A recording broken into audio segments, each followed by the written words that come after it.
एक दिन एक सेठ जी को अपनी संपत्ति के मूल्य निर्धारण की इच्छा हुई। लेखक अधिकारी को तुरंत बुलाया गया।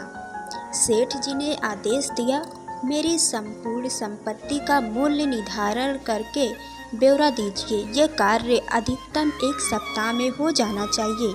ठीक है। 1 सप्ताह बाद लेखक अधिकारी ब्यौरा लेकर सेठ जी की सेवा में उपस्थित हुआ।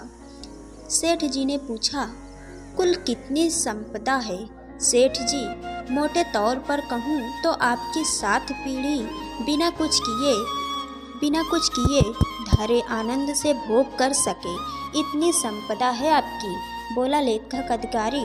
लेखक अधिकारी के जाने के बाद सेठ जी चिंता में डूब गए। तो क्या मेरी 8वीं पीढ़ी भूखे मरेगी? वह रात दिन चिंता में रहने लगे। तनावग्रस्त रहते भूख भाग चुकी थी। कुछ ही दिनों में कृशकाय हो गए। सेठानी जी द्वारा बार बार तनाव का कारण पूछने पर भी जवाब नहीं देते।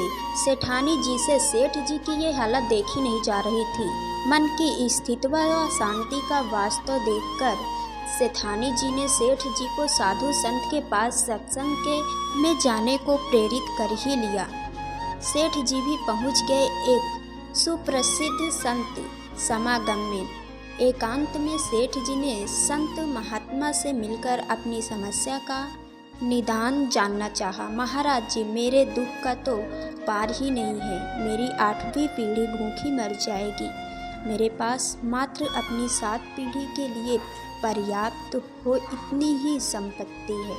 कृपया कोई उपाय बताएं कि मेरे पास और संपत्ति आए और अगली पीढ़ी भूखी ना मरे। आप जो भी बताएं, मैं अनुष्ठान विधि आदि करने को तैयार हूँ। सेठ जी ने संत महात्मा से प्रार्थना की। संत महात्मा जी ने समस्या समझी और बोले, इनका तो हल तो बड़ा आसान है, ध्यान से सुनो। सेठ, बस्ती के अंतिम छोर पर एक बुढ़िया रहती है, एकदम कंगाल और विपन्न, न कोई मनोबल है और न वह कुछ कमा पाने में समर्थ है। उसे मात्र आधा किलो आटा दान दे दो। यदि वह ये दान स्वीकार कर ले तो इतना पूर्ण उपस्थित हो जाएगा कि तुम्हारी मनोकामना पूर्ण हो जाएगी। तुम्हें अवश्य अपना वंचित प्राप्त होगा। सेठ जी को बड़ा आसान उपाय मिल गया। उन्हें अब कहाँ सब्र था। घर पहुंचकर सेवक के साथ 1 कुंटल आटा लेकर पहुंच गए बुढ़िया की झोपड़ी पर। माता जी, मैं आपके लिए आटा लाया हूँ, इसे स्वीकार कीजिए। सेठ जी बोला, आटा तो मेरे पास है बेटा, मुझे नहीं चाहिए। बुढ़िया ने स्पष्ट इनकार कर दिया। सेठ जी ने कहा, फिर भी रख लीजिए। बुढ़िया माँ ने कहा, क्या करूँगी रख कर, मुझे आवश्यकता ही नहीं है। सेठ जी बोले, अच्छा कोई बात नहीं है, 1 कुंटल ना सही, ये आधा किलो तो रख लीजिए। बेटा, आज खाने के लिए ज़रूरी आधा किलो आटा पहले से ही मेरे पास है, मुझे अतिरिक्त की ज़रूरत नहीं है। बुढ़िया ने फिर स्पष्ट मना कर दिया। लेकिन सेठ जी को तो संत महात्मा जी का बताया उपाय हर हाल में पूरा करना था। एक कोशिश और करते। सेठ जी बोले, तो फिर इसे कल के लिए रख लीजिए। बुढ़िया माँ ने कहा, बेटा, कल की चिंता मैं आज क्यों करूं? जैसे हमेशा प्रबंध होता आया है, कल के लिए भी कल ही प्रबंध हो जाएगा।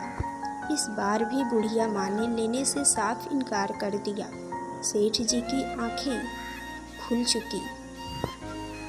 एक गरीब बुढ़िया कल के भोजन की चिंता नहीं कर रही है और मेरे पास अथाह धन सामग्री होते हुए भी मैं 8वीं पीढ़ी की चिंता में घुल रहा हूँ। मेरी चिंता का कारण अभाव नहीं, तीर्ण है। वाकई तीर्ण का कोई अंत नहीं है।